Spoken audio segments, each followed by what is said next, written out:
할렐루야, 반갑습니다. 오늘 제 기억으로는 오전 예배 때도 특성이 이 주의 친절한 팔에 안기세였던 것 같습니다. 우리 성도님들이 얼마나 주님의 팔에 안기고 싶으면 이렇게 두 번 다 이렇게 그 찬송가로 하나님께 영광을 돌렸겠는가, 그런 생각을 좀 한번 해보면서 네, 오늘 함께 전하고 나눌 말씀은 우리가 너무나 잘 알고 있는 시편 23편 말씀입니다. 저는 오늘부터 이 시편 23편을 세 번에 걸쳐서 말씀을 전하려고 합니다. 사실 이 시편 23편 모르시는 분들이 없을 겁니다. 교회를 다니는 사람이면은 정말 누구나 이 말씀은 이 시편 23편을 읽어보고 또 낭독해보고 또 어떤 분들은 암송도 하고 또 교회에서는 이 시편 9절에 선율을 붙여서 또 노래를 부르기도 하는, 정말로 우리 모두에게 가장 잘 알려지고 또 가장 사랑받는 그러한 말씀이 이 시편 23편이 아닌가, 그렇게 생각이 됩니다.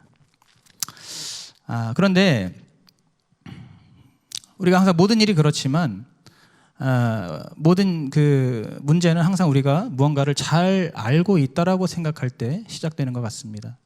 이 시편 23편도 사실은 우리 성도들에게 너무나 친숙하고 또 너무나 잘 알려져 있고 우리가 우리에게 가깝게 느껴지는 그런 말씀이다 보니까 정작 이 시편 23편에 깃들어 있는 그 정말 하나님의 깊으신 그 의미, 그리고 또 하나님의 그 놀라우신 은혜를 충분하게 묵상하거나 충분하게 누리지 못하고 이 말씀을 그냥 이렇게 지나치는 경우들이 꽤 있는 것 같습니다.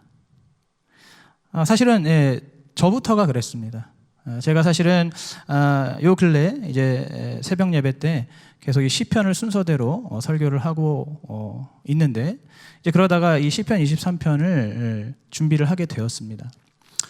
저 역시도 마찬가지로 잘 알고 있고 또 친숙한 그런 말씀이라고 생각이 되어서 사실은 별다른 생각 없이 이제 이 말씀을 이렇게 준비를 했는데, 준비를 하면 할수록 이 말씀을 묵상하면 묵상할수록 이 시편 23편의 그 한 구절 한 구절마다 얼마나 그 하나님께서 우리를 향하신, 그리고 또 우리가 그 하나님을 향한 그러한 서로의 마음이 얼마나 여기에 정말 깊게 이렇게 깃들어 있고 또 하나님의 놀라우신 은혜가 이 말씀 한 구절마다 있다는 것을 제가 발견을 하면서 제가 그 설교를 준비하는 과정 속에서 먼저 참 큰 은혜를 받고 또 위로와 격려를 받았었습니다. 그래서 그 받은 은혜를 제가 좀 충분하게 이렇게 함께 우리 성도님들과 나누고 싶은데, 사실 새벽 예배는 시간의 제한이 있죠. 짧게 설교를 전해야 되기 때문에 사실 그런 부분에서 조금 아쉬움이 있다 보니까 그래서 이 시편 23편은 그래도 새벽 예배보다는 좀 더 시간이 주어지고 또 좀 더 많은 성도들이 나오시는 우리 수요 예배에서 이 시편 23편을 함께 말씀을 전하고 나눠야겠다라는 생각을 제가 하게 되었습니다. 그래서 6절에 불과한 짧은 시편이지만 이걸 묵상을 하면 할수록 그 내용이 참 깊고 또 넓었기 때문에 제가 세 번에 걸쳐서 이 시편 23편을 우리 성도님들과 함께 나누고자 합니다. 사실 요즘에 우리 수지산성교회가 2022년 새해를 또 맞이하긴 했지만은 여러 가지 면에서 아직까지는 조금 침체되어 있는 듯한 그런 분위기가 있는 것 같습니다. 지난 주일에 담임 목사님도 지금 4월이 되었지만 우리 교회에 이렇게 새롭게 등록한 전도되어진 성도들이 얼마 되지 않음을 좀 이렇게 안타깝게 말씀을 하시기도 했었는데, 저는 그렇게 생각합니다. 우리가 여러 가지 상황과 그런 어떤 형편 속에서 외부적인 사역들을 좀 못할 수도 있고 이전에 하던 그러한 사역들을 저희가 조금 지금 하지 못할 수도 있다고 생각합니다.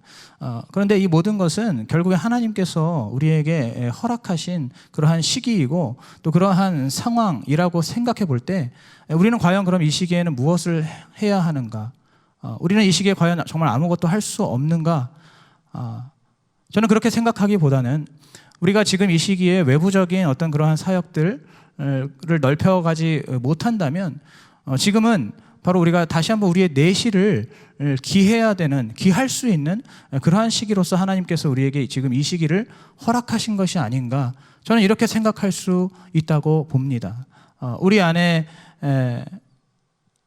좀 낙심되고 또 실망하고 좌절되는 그러한 마음들, 조금 의기소침한 그러한 마음들을 우리가 기도와 말씀을 통해서 먼저 우리의 심령을 새롭게 하고 우리의 소위 말하는 우리의 그 묵은 땅을 기경하고 또 우리 안에 있는 무너져 있는 그 성벽과 무너져 있는 대로를 다시 수축하면서 우리 안에 있는 내실을 잘 기할 때, 그렇게 하다 보면 하나님께서 하나님의 정하신 때에 다시 한번 우리 수지산 성교회 가운데 또 크신 은혜를 베풀어 주시고 또 귀한 사역의 기회들을 허락하여 주셔서 또 우리 교회가 다시 한번 대외적으로도 하나님의 영광을 나타내고 예수 그리스도의 복음을 전할 수 있는 그 날들을, 그 시기를 다시 한번 우리에게 허락해 주실 줄로 믿습니다. 오늘 바로 그러한 마음으로 먼저 우리 성도님들의 마음이 주님 안에서 주님의 말씀을 통해서 우리의 심령이 다시 한번 새로운 힘을 얻고 또 위로와 격려를 받음으로써 이 말씀을 통해서 우리 안에 있는 우리의 내실이 다져지고 우리가 정말 하나님 앞에 또 다시 한번 힘차게 도약하기 위한 그러한 준비를 할 수 있는 귀한 시간이 되기를 간절히 소원합니다. 오늘 보시는 말씀은 바로 시편 23편의 1절 말씀입니다. 여호와는 나의 목자시니 내가 부족함이 없으리로다. 오늘은 이 한 구절만 가지고 함께 말씀을 나눌 것입니다. 여러분, 이 1절 말씀에서 중요한 것이 무엇일까요? 바로 하나님을, 지금 이 시편의 저자인 이 다윗이 하나님을 나의 목자라고 부르고 있다는 겁니다. 여호와를 나의 목자로 부르고 있다는 것은 여기서 직접적으로 말은 하고 있지는 않지만 하나님은 목자이시고 그리고 나는 그 하나님의 양이라는 뜻을 의미하고 있습니다. 여호와께서 나의 목자시고 나는 그 주님의 양이라는 것을 의미하는 것입니다. 바로 다윗은 자기 자신을 양으로 하나님 앞에 표현하고 있는 것입니다. 다윗뿐만 아니라 실제로 성경에서는 그 많은 부분에서 우리 인간을 양으로 비유하는 경우가 많이 있습니다. 이사야서 53장 6절에도 보시면 우리는 다 양 같아서 각기 그릇 행하여 제 갈 길로 갔거늘, 이러한 말씀도 있고, 어쨌든 인간과 양 사이에 공통점이 있다는 것이죠. 왜 하고 많은 동물들 중에서 하필 양일까요? 사실은 좀 더 힘도 세고 좀 더 또 아름답고 화려한 그러한 동물들도 많이 있지 않습니까? 사자라든지 호랑이라든지 아니면 하늘을 나는 독수리라든지 이런 여러 가지 참 좋은 동물들도 많이 있는데 하필 이 성경에서는, 그리고 오늘 이 다윗은 바로 우리 인간을 양이라고 표현하고 있습니다. 우리가 이것을 알기 위해서는 이 양이라는 동물이 어떤 동물인지를 먼저 알아야 할 겁니다. 첫째로 이 양이라는 동물은 방향 감각이 없는 것으로 알려져 있는 동물입니다. 여러분, 다른 모든 동물들은 그 고유의 방향 감각이 있습니다. 어떤 시각이 됐든 후각이 됐든 청각이 됐든 뛰어난 방향 감각을 가지고 있어서 어디를 가든지 어디를 돌아다니든지 자신의 그 본거지로, 근거지로, 자신의 집으로 잘 돌아올 수가 있습니다. 그런데 이 양이라는 동물은 그러한 방향 감각이 전혀 없는 겁니다. 그래서 이 양들은 그냥 자기들끼리 이렇게 내버려 두면은 절대로 길을 찾지를 못하고 또 자기들이 어디로 돌아가야 될지를 알지 못하고 이리저리 방황한다고 합니다. 여러분, 제가 어렸을 때 저희 집에서 개를 키웠습니다. 뭐 담임 목사님 통해서 많이 들으셨을 겁니다. 그 개를 키웠는데 저희 때는 지금과 이제 좀 상황이 달라서 그냥 개를 이렇게 낮에는 풀어 두었습니다. 그냥 밖에다가 이렇게 던져 놓으면은 하루 종일 밖에를 돌아다녀요. 어디를 돌아다니는지는 알 수가 없습니다. 그냥 내버려 두면 밖에서 뭐 한참을 이렇게 돌아다니고 뭐 그렇게 놀다가 그래도 오후 시간이 되면은 희한하게 집으로 이렇게 찾아 돌아옵니다. 집 앞에 그 문 앞에서 이렇게 기다리고 있는 것이죠. 그걸 보면서 참 신기하게 그렇게 이제 봤던 기억이 있는데, 어쨌든 모든 다른 동물들은 다 그렇게 방향 감각을 가지고 있어서 자기 집을 잘 찾아 돌아올 수가 있는 반면에 이 양은 그렇지가 못합니다. 알려지기로는 양이 워낙 천성적으로 겁이 많고 또 시력도 굉장히 낮기 때문에 그렇게 방향 감각이 없는 것으로 그렇게 알려져 있습니다. 두 번째로 양은 굉장히 무력한 동물입니다. 같은 그 초식 동물이라 할지라도 뭐 여러 그 초식 동물들 중에는 자기의 보호색을 갖고 있거나 혹은 긴 다리를 갖고 있거나 혹은 크고 강한 뿔을 갖고 있는 그러한 동물들이 대부분입니다. 그래서 아무리 초식 동물이라 할지라도 어느 정도는 그 맹수의 자기를 잡아먹으려고 하는, 자신을 잡아먹으려고 하는 그 맹수의 공격에 어느 정도는 저항을 할 수가 있는 것이죠. 하지만 이 양에게는 그러한 것이 전혀 없습니다. 양은 보호색을 갖고 있지도 않습니다. 여러분 다 아시는 대로 양은 그저 눈에 잘 띄는 그런 흰색의 털을 갖고 있죠. 그리고 양은 다리가 어떤 긴 다리, 사슴과 같은 긴 다리를 갖고 있지도 않습니다. 그 몸통에 비해서 다리가 굉장히 짧은 편이죠. 그리고 양은 뿔을 가지고 있긴 하지만은 그 뿔이 굉장히 이렇게 많이 꼬부라져 있습니다.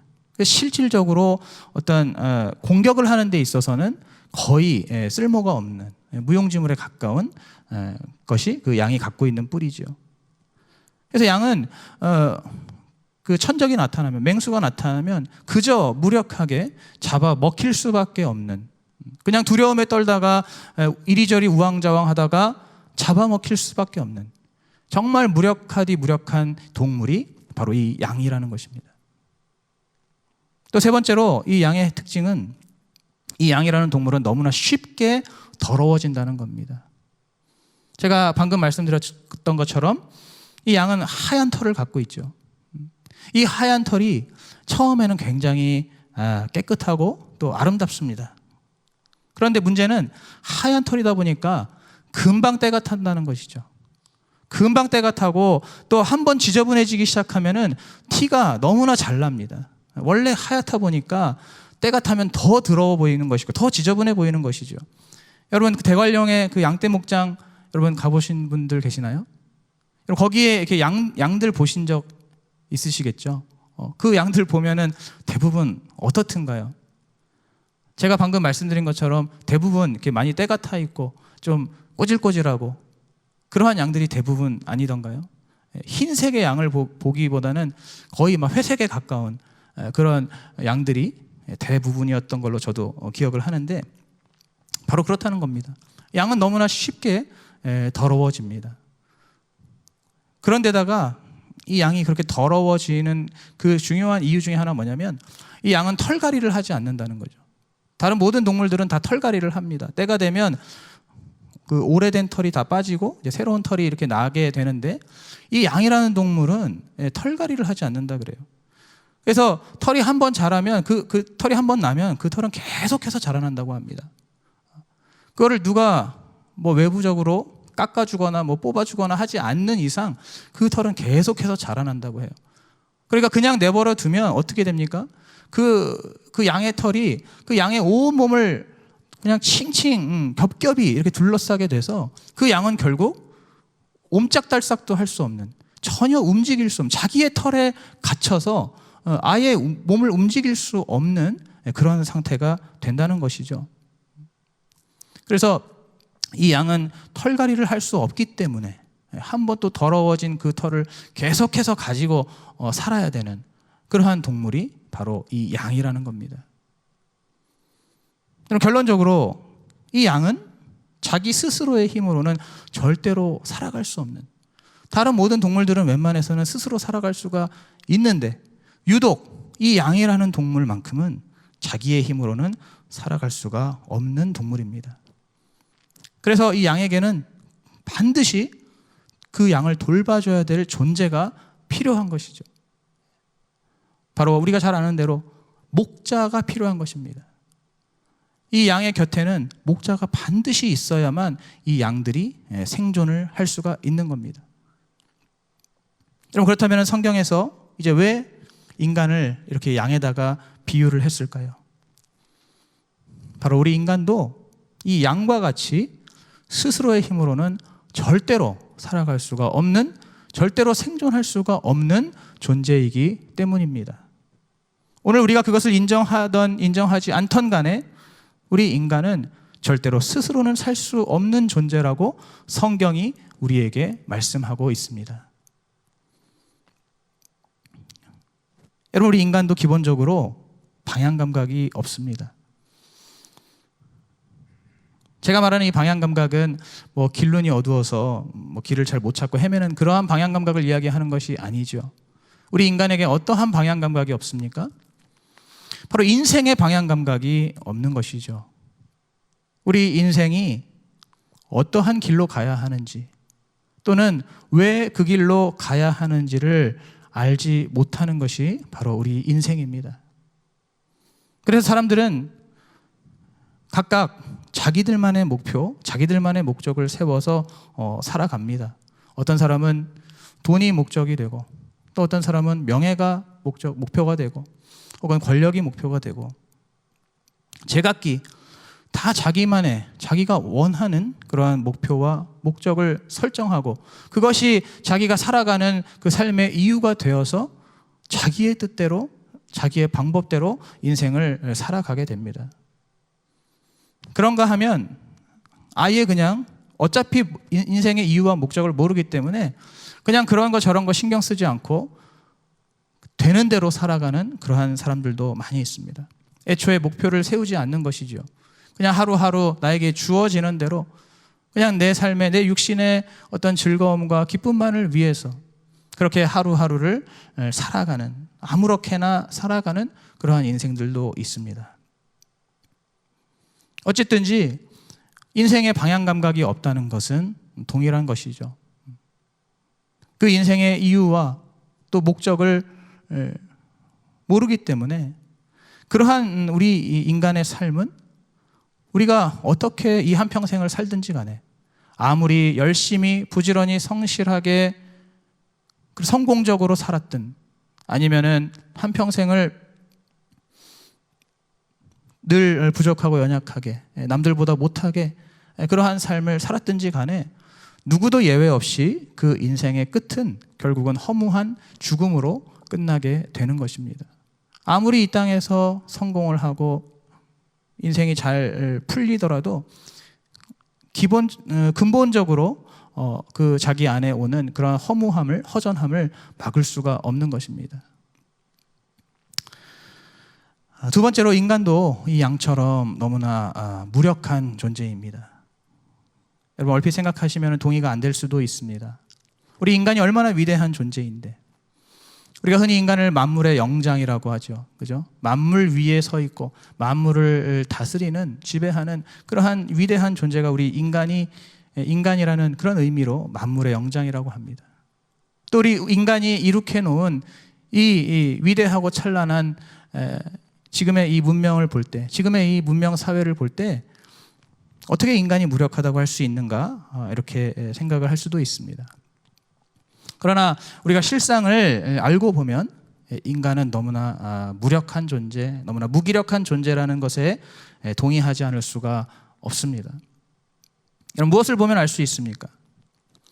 인간들은 먼저 자기 자신의 무지와 욕심 앞에서 철저히 무력합니다.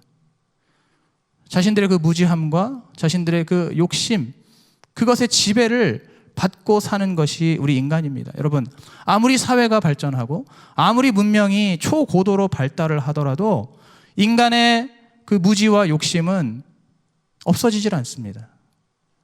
아무리 이 사회가 발전을 해도 여전히 수많은 범죄가 있지요. 하루가 멀다 하고 우리가 뉴스를 접해서 볼 수 있는 것이 너무나 끔찍하고 잔인한 그러한 범죄들입니다. 또 어떻습니까? 지금 이 21세기에도 여전히 총탄과 포탄이 오고 가는 수많은 사람들이 비참하게 죽어가는 그러한 전쟁이 지금 이 시기에도 있지 않습니까? 여러분, 이러한 전쟁의 이유가 무엇입니까? 그 원인이 무엇입니까? 바로 인간의 무지함과 또 인간 스스로의 그 욕심이 수많은 범죄와 수많은 전쟁을 불러일으키고 그것을 통해서 서로가 서로를 파괴하고 죽이면서 그렇게 자멸해버리는 존재들이 바로 우리 인간입니다. 바로 인간은 그 자신의 무지함과 그 욕심, 그 앞에서 그것을 극복할 수 없는 그런 무력한 존재입니다. 또한 우리 인간은 자연의 힘 앞에서 너무나 무력합니다. 여러분 너무나 잘 아시죠? 지진이 한번 난다거나 태풍이 한번 불고 지나간다거나 홍수가 나거나 그러한 자연재해 앞에서 인간이 할 수 있는 것은 아무것도 없습니다. 인간이 아무리 위대한 문명을 이룩해 놓았더라도 그 지진 앞에서 그 모든 건물들이 무너져 내리고 그 홍수와 쓰나미로 인해서 모든 건물들이 쓸려 내려가는 그러한 것들을 보면 여러분 어떻습니까? 인간 너무나 무력하다라는 생각을 할 수밖에 없는 것이죠. 저는 길지 않은 제 인생 속에서 홍수를 2번을 경험했습니다. 제가 어릴 적에 초등학교 그 저학년 때 한 번, 초등학교 들어가기 전에 한 번, 그리고 초등학교 고학년 때 한 번, 이렇게 총 2번의 홍수를 겪었습니다. 홍수가 한 번 나니까 수많은 사람들의 그 처지가 상황이 얼마나 비참해지는지 모릅니다. 모두가 자기 집을 잃고 거할 곳을 잃고 아무것도 하지 못하고 그 홍수를 피해서 피난을 가야 되는 그러한 비참한 상황을 저는 2번을 실제로 경험해 봤습니다. 그 홍수 앞에서 정말로 인간은 너무나 무기력하더라고요. 할 수 있는 것이 아무것도 없었습니다. 물이 빠지기만을 그냥 기다려야 하는 그러한 존재가 바로 우리 인간입니다.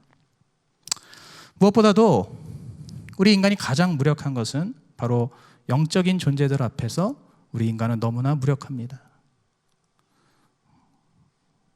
여러분, 사람들 중에서는 이런 영적인 세계나 영적인 존재를 인정하지 않고 부정하는 사람들도 많이 있지만은, 그러나 우리는 성경을 통해서 하나님 말씀을 통해서 이 영적인 세계는 분명히 실제하고 있고 또 영적인 존재들도 분명히 존재하고 활동하고 있다는 것을 우리는 너무나 잘 알고 있습니다. 그리고 세상 사람들도 사실 그것을 말로는 부정한다 할지라도 그러한 영적 존재들의 그 영향력을 절대로 무시하지 못합니다. 여러분, 그 증거가 무엇입니까? 바로 이 세상에 존재하는 수많은 그 무당들과 또 그런 주술과 역술인들과 점집들, 그리고 우리가 주변에서 흔히 볼 수 있는 운세라든지, 여러분 이런 모든 것들이 바로 그 증거이죠. 우리 인간은 스스로의 힘으로 살 수 없다는 것을 그대로 증명하는 것입니다. 무슨 어려운 일이 생겼을 때, 힘든 일이 생겼을 때 그런 영적 존재를 의지하는 것이죠. 무당을 찾아가서 구슬하고 또 역술인들을 찾아가서 점을 보고 나의 미래가 어떻게 될 것인지, 나의 운명이 어떻게 될 것인지, 나의 사업이 잘 될 것인지, 나의 가정이 잘 풀릴 것인지, 이런 것들을 물어보면서 영적인 존재들의 도움을 받기 위해서 그렇게 애를 씁니다. 여러분, 그렇다면은 인생에 있어서 그렇게 늘 어렵고 힘든 사람들 혹은 실패한 사람들만이 영적 존재를 의지할까요? 절대로 그렇지 않습니다. 여러분, 이 세상에서 소위 성공했다고 하는 사람들, 정말 뭐 유수의 그런 대기업을 이룬 총수들이라든지 아니면 유명한 뭐 연예인들이라든지, 하여튼 어떤 형태든지 정말 우리가 그냥 딱 봤을 때 인정할 수밖에 없는 그러한 성공한 사람들을 보면, 그 사람들을 이렇게 인터뷰를 해보면 공통적으로 하는 대답이 있습니다. 그것이 무엇이냐면, 나는 운이 좋았다는 것이죠. 자기는 운이 좋았다는 겁니다. 여러분, 이것이 그냥 인사치레로 그냥 겸손한 그런 미덕으로 그렇게 이야기를 하는 것이 아니라, 그 사람들 정말 진지하게 대답하는 것입니다. 자기가 인생을 살면서 정말 기가 막힌 어떤 그런 타이밍들을 몇 번을 경험한다는 겁니다. 보통 사람들은 절대로 경험할 수 없고 만날 수 없는 어떤 그런 기가 막힌 인생의 타이밍을, 그것을 만나게 되고, 그것을 통해서 자기 인생이 완전히 달라지게 되었다는 것이죠. 바로 그런 운을 통해서 자신의 인생이 남들보다 탁월하게 달라지고 또 올라서게 되었다라고 그렇게 실제로 이야기를 하고 있습니다. 여러분, 무슨 의미일까요? 그 사람들이 자신의 능력이 없는 것이 아닙니다. 지식이 없는 것이 아닙니다. 경험이 없는 것이 아닙니다. 또는 재력이 없는 것이 아닙니다. 그런데 그러한 모든 자신이 갖고 있는 것들 위에 가장 중요한 것이 바로 그들은 운이라고 이야기를 하는 겁니다.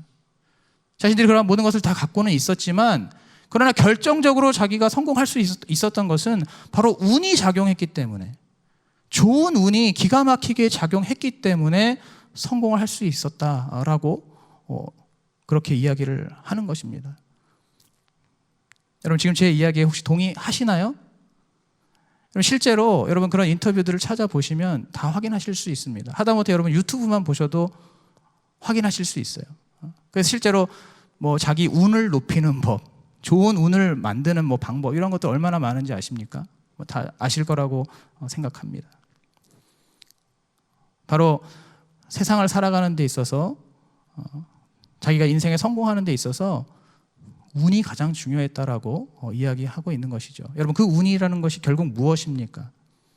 영적인 세계, 영적인 존재를 아는 우리가 봤을 때 그 운이라는 것은 무엇입니까?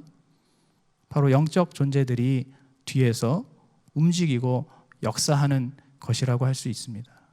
그 영적 존재가 어떻게 이 사람이 사는 세계를 조정하느냐에 따라서 그것이 우리가 볼 때에는 어떤 사람에게는 좋은 운으로, 어떤 사람에게는 나쁜 운으로 보여지게 될 수 있는 것이죠.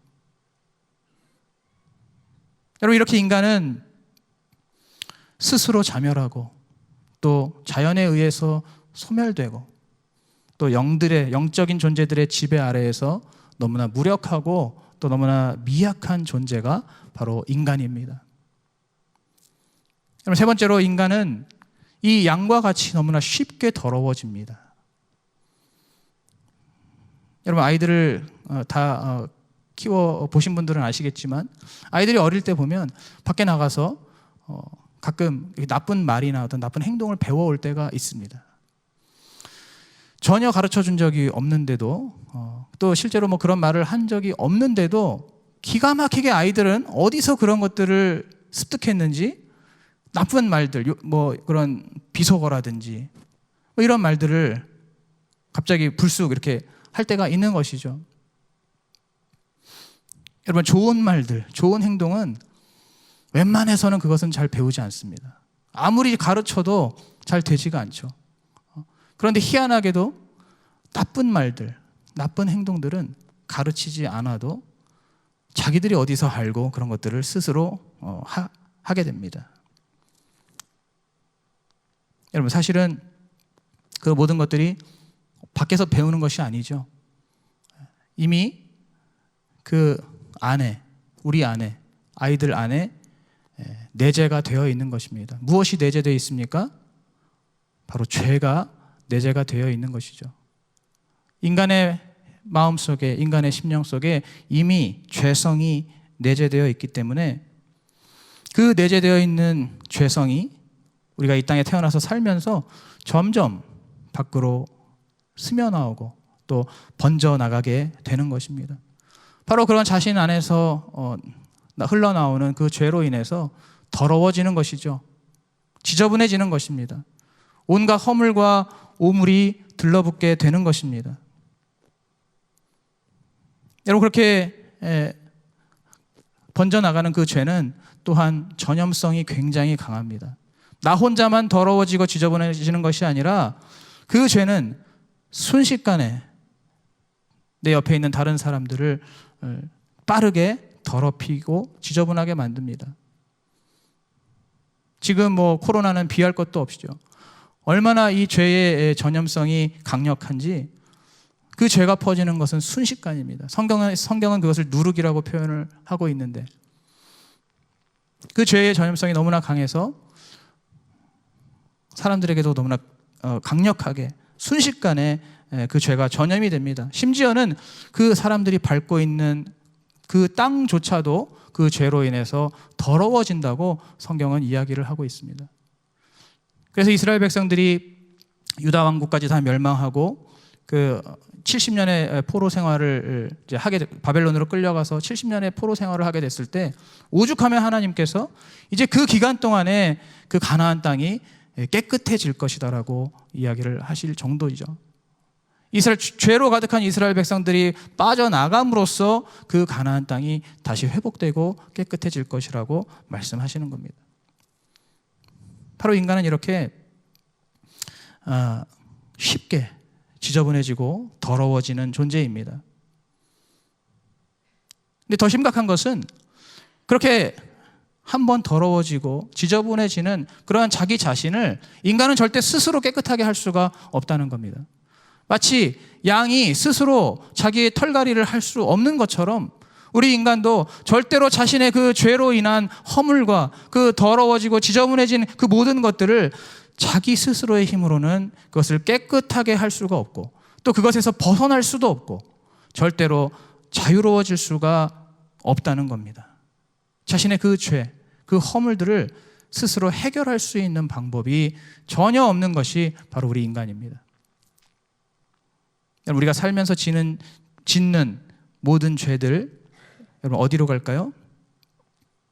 절대로 어디로 가지 않습니다. 우리가 짓는 모든 죄는 어디로 사라지거나 도망가지 않고 계속해서 그 죄를 지은 사람에게 붙어 있습니다. 아무리 작은 죄이건 혹은 큰 죄이건 어떤 죄이건 상관없이 그 사람이 평생 일생 동안 짓는 모든 죄들은 그 사람에게 붙어 있고 결국 그 사람은 그 자신의 모든 그 죄의 값을 치러야만 합니다. 여러분 무엇으로 그 죄값을 치릅니까? 죄의 삭은 무엇이라고 말씀하시고 있죠? 사망이라고 말씀합니다.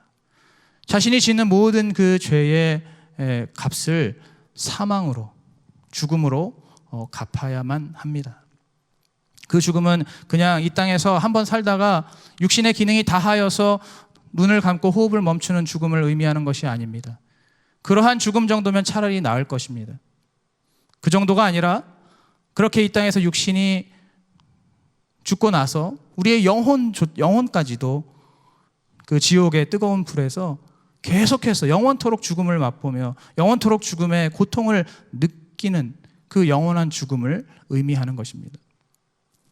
바로 인간은 자신이 짓는 자신의 죄를 통해서 스스로 더러워지고 지저분해지고 또 그 죄를 스스로 해결할 수가 없어서 그 죄를 계속해서 짊어지고 살아야 되고 그 죄의 값을 치를 수밖에 없는 그러한 존재가 바로 인간입니다. 여러분 인간은 방향 감각이 없고 또 너무나 철저하게 무력하고 너무나 쉽게 더러워지는 그러한 존재가 인간입니다. 여러분 어떠십니까? 동의가 되시나요? 참 우리가 동의하기 어려울 수 있습니다. 우리가 인간으로서 또 인간으로서의 어떤 스스로의 어떤 자존감이 높으신 분들은 이 말씀이 쉽지 않을 수도 있습니다. 좀 어렵게 다가올 수도 있습니다. 그러나 우리가 이것을 좋든 싫든 우리가 인정하든 인정하지 않든 바로 진리의 말씀인 성경은 우리가 이러한 존재, 이러한 양과 같은 존재라고 분명하게 말씀하고 있습니다.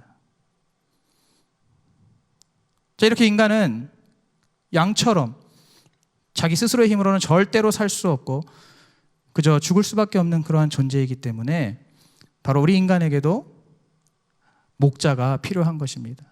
양에게 목자가 필요하듯이 우리 인간에게도 목자, 우리를 돌보아주고 우리를 지켜주고 우리를 이끌어줘야 하는 그러한 존재가 반드시 필요하다는 겁니다. 바로 그분이 누구십니까? 오늘 우리가 믿고 있는 우리 하나님 아버지, 그분이 바로 우리의 목자가 되어 주시는 겁니다. 여러분, 사실 인간은 처음부터 하나님을 의지하는 존재로 창조가 되었습니다. 처음부터 하나님을 의지해야만 살 수 있는, 하나님과 함께 살아야 하는 그러한 존재로 지음을 받았습니다. 창세기 2장 7절에 보시면 하나님께서 아담의 코에 생기를 불어넣으시고 아담이 생명이 되었습니다. 여러분, 하나님께서 그 코에 불어넣으신 그 생기가 무엇입니까? 그 생기는 바로 하나님의 영을 의미합니다. 영이신 하나님께서 당신의 그 영의 일부를 아담의 코에 불어넣어 주심으로써 그 육신만 있던 아담이 비로소 그 하나님의 영의 생기를 코에 받음으로써 아담이 영적 존재, 생명이 된 것입니다. 여러분, 이것이 무엇을 의미합니까? 바로 우리 인간은 하나님의, 영적으로 봤을 때 하나님의 일부라는 것입니다. 우리 인간이 따로따로 독립적인 개체가 아니라 우리는 영적으로 봤을 때 하나님의 일부입니다. 하나님의 영을 받은 존재들이기 때문에 우리의 영혼은 사실은 하나님의 일부라고 할 수 있습니다. 그렇기 때문에 우리는 본능적으로 하나님을 찾을 수밖에 없고 하나님을 의지해야만 살 수 있고 하나님의 도움을 받아야만 살 수 있는 그러한 존재로 지음받은 바로 우리 인간인 것입니다. 마치 예수님께서 비유하실 때에 자기 자신을 참 포도나무라고 말씀하시고 우리가 그 포도나무에 붙어있는 가지라고 말씀하시는 것처럼 그것과 같은 개념입니다. 우리는 하나님의 일부이기 때문에 하나님을 떠나서는 살아갈 수가 없는 것입니다. 바로 이렇게 우리 하나님께서 우리 인간이 반드시 의지해야 하고 또 신뢰해야 하는 그러한 목자가 되어 주신다는 것입니다. 여러분, 그런데 여기서 하나 더 참 중요하고 또 감사한 사실이 있습니다. 그것은 무엇이냐면 바로 하나님께서 우리의 목자가 되시는데 그분이 선하신 목자라는 사실입니다. 여러분, 이것이 좀 새삼스럽게 들릴 수도 있습니다. 그런데 여러분, 목자라고 해서 다 선한 것이 아닙니다. 그냥 목자라고 하면, 하나님이 우리의 목자라고 하면 그 목자는 당연히 선하다고 생각할 수 있는데 그렇지가 않다는 것이죠. 여러분, 분명히 목자 중에도 악한 목자가 있고 또 사꾼 목자가 있습니다. 성경에서 그것을 분명하게 이야기하고 있죠. 여러분, 악한 목자들, 사꾼 목자들은 어떻습니까? 양을 치기는 치지만은, 양을 돌보기는 돌보지만은 그것이 철저하게 자신의 이득을 위해서 그 일을 하는 것입니다. 자신의 유익을 위해서, 자신의 이익과 자신의 이득을 위해서 그 양을 그냥 돌보는 것 뿐입니다. 양에 대한 애정이나 사랑, 관심 이런 것들은 전혀 없습니다.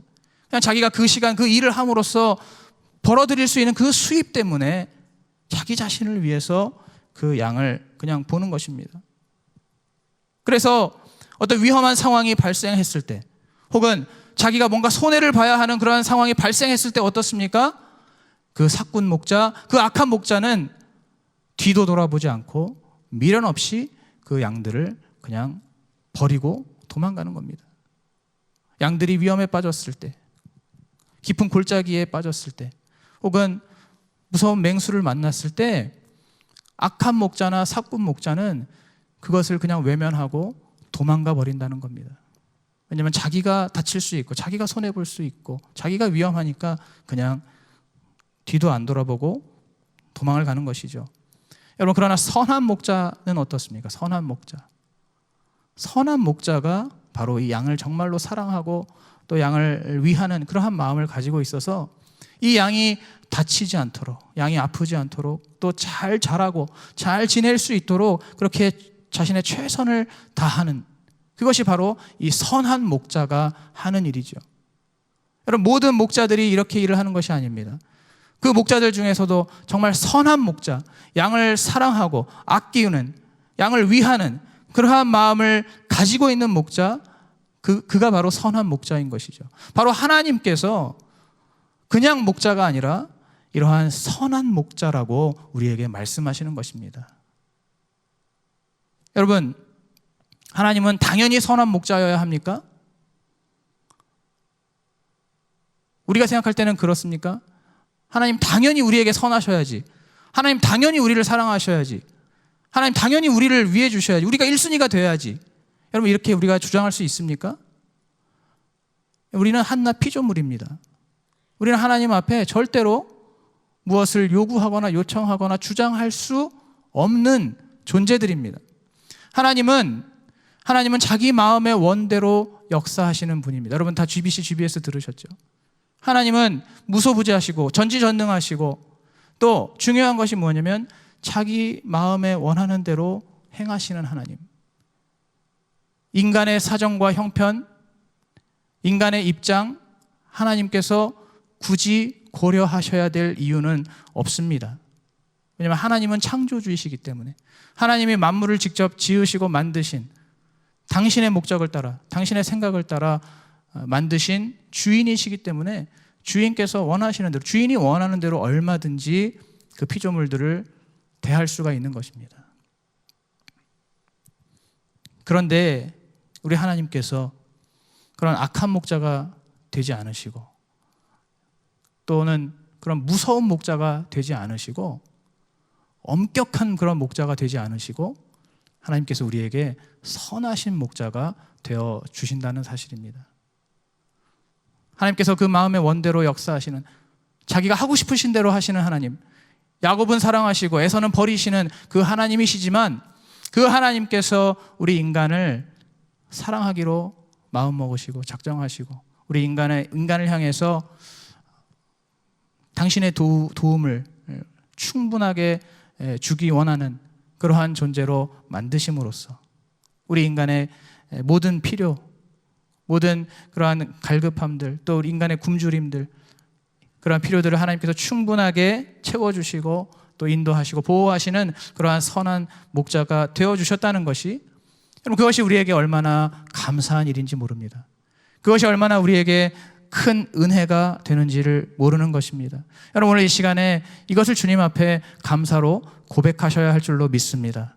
하나님께서 우리에게 엄격하고 무서운 그러한 목자가 아니라, 혹은 사꾼이나 악한 그러한 목자가 아니라, 그분의 그 성품 안에서 선하시고 인자하시고 자비하신 선하신 목자로서 우리에게 나타나 주시고 또 우리를 인도해 주시는 그것에 대해서 우리가 오늘 이 시간 주님 앞에 감사할 수 있을 줄로 믿습니다.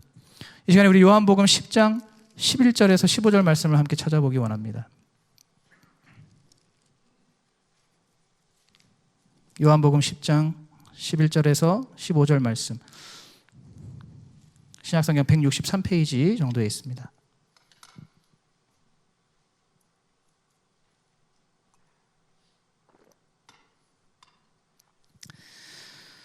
요한복음 10장 11절에서 15절 말씀, 우리 한 절씩 교독하시겠습니다. 나는 선한 목자라. 선한 목자는 양들을 위하여 목숨을 버리거니와, 사꾼은 목자도 아니요 양도 제 양이 아니라 이리가 오는 것을 보면 양을 버리고 달아나나니 이리가 양을 늑탈하고 또 해치느니라. 달아나는 것은 저가 사꾼인 까닭에 양을 돌아보지 아니함이나 나는 선한 목자라. 내가 내 양을 알고 양도 나를 아는 것이, 아버지께서 나를 아시고 내가 아버지를 아는 것 같으니 나는 양을 위하여 목숨을 버리노라. 아멘. 아멘. 여러분, 하나님의 아들 예수 그리스도께서 오늘 이 말씀처럼 우리를 위해서 목숨까지도 버려주시는 그러한 선한 목자가 되어 주셨다는 것을 여러분 믿으시기 바랍니다. 그 하나님의 아들 예수 그리스도께서 전혀 죽으실 이유가 없고 죽으실 필요가 없는 그분께서 순전히 우리 인간을 구원하시기 위해서, 우리 인간이 영원토록 하나님과 동행하는 존재, 하나님 나라에서 그 영원한 생명을 누리는 존재가 되게 해주시기 위해서 그분이 친히 이 땅에 미천한 육신을 입고 오셔서 그분이 친히 죽음을 담당하시고 그 십자가에 흘리신 피와 또 그 죽음을 통해서 당신의 양이라고 할 수 있는 우리 모든 인간들을 온전히 구원해 주셨다는 것입니다. 바로 우리가 그것을 알기 때문에, 그것을 믿기 때문에 바로 그 주님 앞에, 그 예수 그리스도 우리 주님 앞에 우리가 온전히 나아가서 주님께서 주신 그 은혜를 감사할 수가 있는 것입니다. 여러분, 오늘 이 시편 23편 1절에서 바로 다윗이 바로 이 사실을 알고 있었습니다. 바로 이 진리를 그가 일찍이 깨닫고 알고 있었기 때문에 그가 오늘 여호와는 나의 목자시니 내가 부족함이 없으리로다 라고 고백을 하고 있는 것입니다. 여러분, 오늘 이 고백이 우리의 입술의 고백이 되어야 할 줄로 믿습니다. 주님이 나의 목자 되시니, 예수님이 나의 선한 목자 되시기 때문에 나는 내 인생에서 전혀 부족함이 없다라고 고백할 수 있는 그러한 저와 여러분이 되기를 축복합니다. 우리가 어떻게 살아야 합니까? 바로 우리의 선한 목자 되신 그 예수 그리스도의 음성에만 귀를 기울여야 할 줄로 믿습니다. 그분께서 우리를 인도하시는 그 음성, 우리를 인도하시는 그 음성을 우리가 잘 귀를 기울여서 들어야 되고, 또 그 주님께서 우리에게 무엇을 말씀하실 때, 무엇을 지시하실 때, 혹은 무엇을 명령하실 때 우리는 그 말씀에 온전히 순종하며 그 말씀대로 따라가야 할 줄로 믿습니다.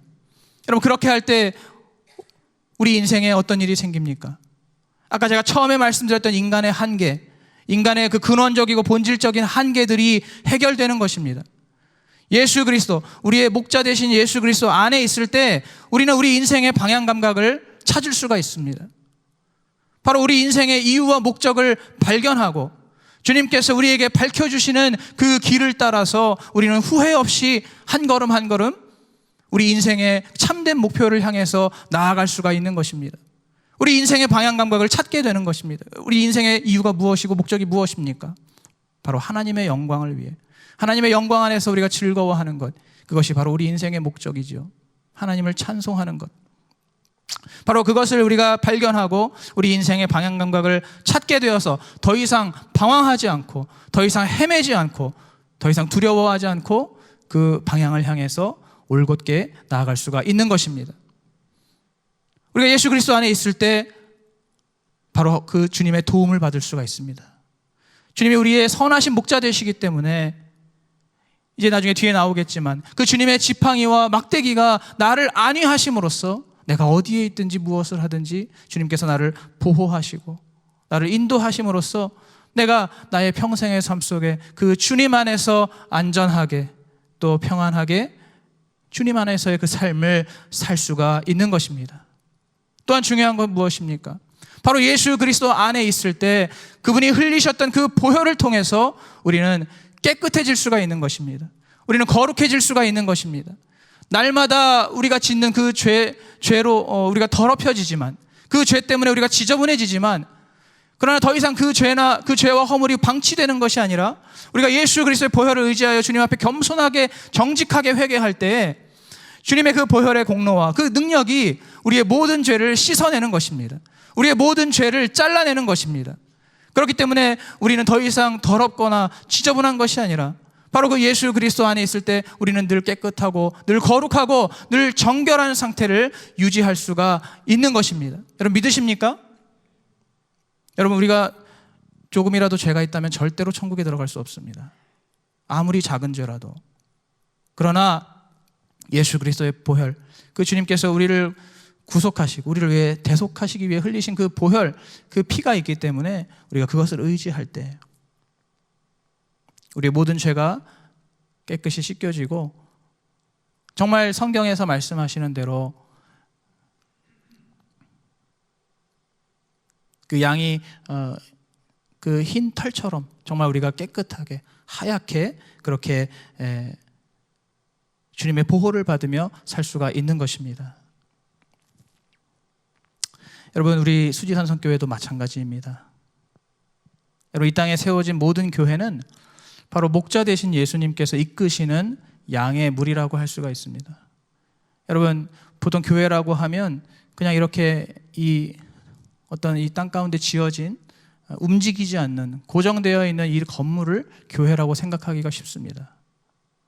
이런 건물을 교회의 이미지로 생각하기가 쉬운데 사실은 그렇지가 않죠. 교회는 계속해서 움직이는 것입니다. 왜냐하면 예수 그리스도께서 목자 되셔서 이끄시는 그러한 양의 무리이기 때문에 우리 모두가 바로 그 하나님의 양이 되어서 주님께서 이끄시는 대로 움직이고 나아가는 그러한 양 무리가 바로 우리 수지산성교회인 줄로 믿습니다. 그렇기 때문에 주님께서 우리에게 말씀하실 때, 우리에게 명령하시고 지시하실 때 우리 수지산성교회는 언제든지 지체하지 말고 그 주님의 음성에 순종하여서 하나님의 뜻대로 나아가는 것, 그것이 바로 우리 교회가 마땅히 해야 할 일인 줄로 믿습니다. 바로 주님께서 우리를 이끄시고 우리가 그 말씀대로 그 뜻대로 순종하면서 나아갈 때 우리의 최종 목적지, 우리가 도착하게 되는 그곳이 어디인가요? 바로 우리의 본향, 우리가 영원토록 주님과 함께 머무를 바로 그 하늘나라, 천국이 바로 우리의 최종 목적지가 되는 것입니다. 여러분, 양은 목자와 함께 있을 때 온전한 생명을 누릴 수가 있습니다. 자유를 누릴 수가 있습니다. 또 부족한 것이 없고 두려운 것이 없게 되는 것입니다. 오늘 이 시간에 우리 각자의 모든 우리의 삶이 또 우리의 교회가 바로 이렇게 선한 목자 되신 예수 그리스도를 의지하고 또 그 예수 그리스도를 따르는 그러한 양무리가 되어서 그 주님께서 인도하시는 대로 온전히 복된 길로 또 선한 길로 의로운 길로 나아가는 우리 수지산성교회가 되기를 주님의 이름으로 축복합니다.